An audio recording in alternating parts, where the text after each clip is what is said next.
Hey, so I'm back with another quick video on identity. So in a previous video, I talked about Adam and Eve and how Adam named Eve woman, and how in our God-given identity, we have the power and authority to name a thing. Now, Adam being created first was the head over Eve. He was Eve's head. He was his wife's head. He was Eve's covering. When Eve was deceived by the enemy, where was Adam? Where was Eve's covering? Men, you have an important role. Identity. You have a role to call a woman by who she is. You have a role to cover that woman. Eve being without her covering left her susceptible to anything.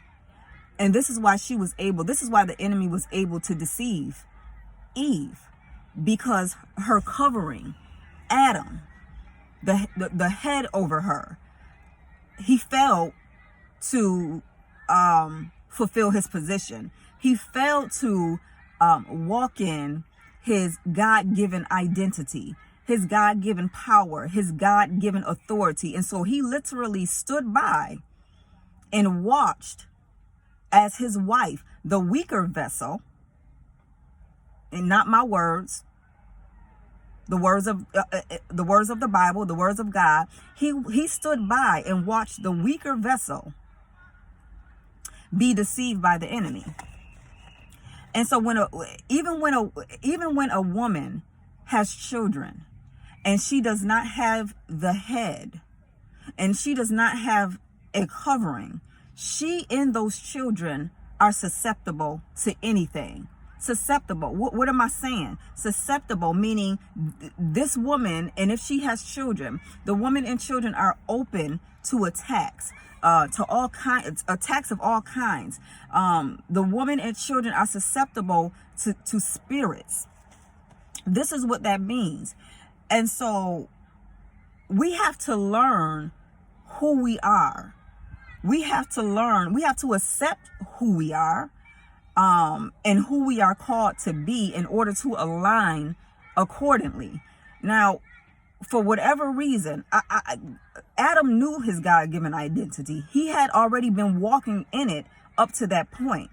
But for whatever reason, I don't know if he was just curious like Eve was. I don't know if he had a weak moment. Whatever the case may be, he failed in his role. And him failing in his role left an open gap.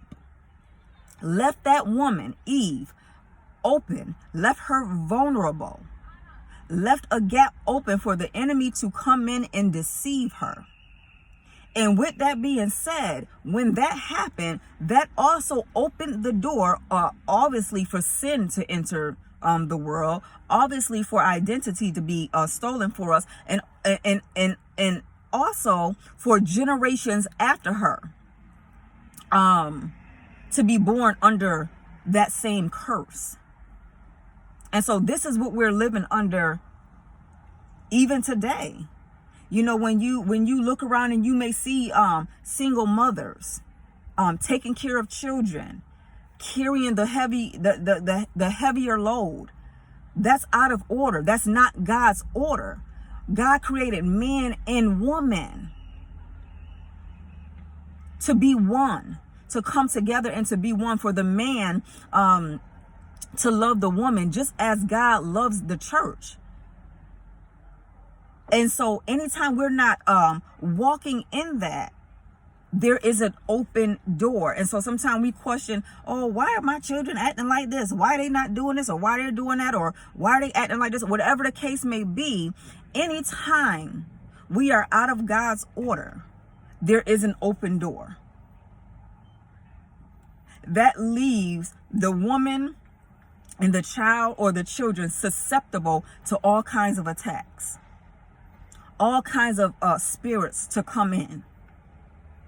And so when you look at your life and you look at your generations, think about what open doors are there for the enemy to just come in and work and maneuver how he wants to, based on being out of God's alignment, being out of Yeah, being out of alignment with God. And we know we do it all the time. We got single men raising children. You have single women raising children. This seems, it seems to be normal. But that's also a problem, that we have normalized it. Wouldn't you want your children to see a man and a woman in position? A man and a woman who loves each other, who are representing God's will, so that they can then follow, kind of follow along with that. If it is what it is, then it is what it is. But what I'm saying is, let's just call what's not normal not normal. And let's stop trying to normalize what's not normal, is what I'm saying. Because obviously it showed it. Like I said, we always got to go back to the beginning. And obviously Adam and Eve proved that there is a reason why there is a certain order in God. You have the man and you have the woman. And the man is head over the woman. And the man is head over the woman because he is to cover the woman. He is to protect the woman. And when that is not there, that means it's out of God's order, and it leaves the women, and if there's children involved, susceptible to anything. And that's just what it is. And so, men, I ask you, who are you?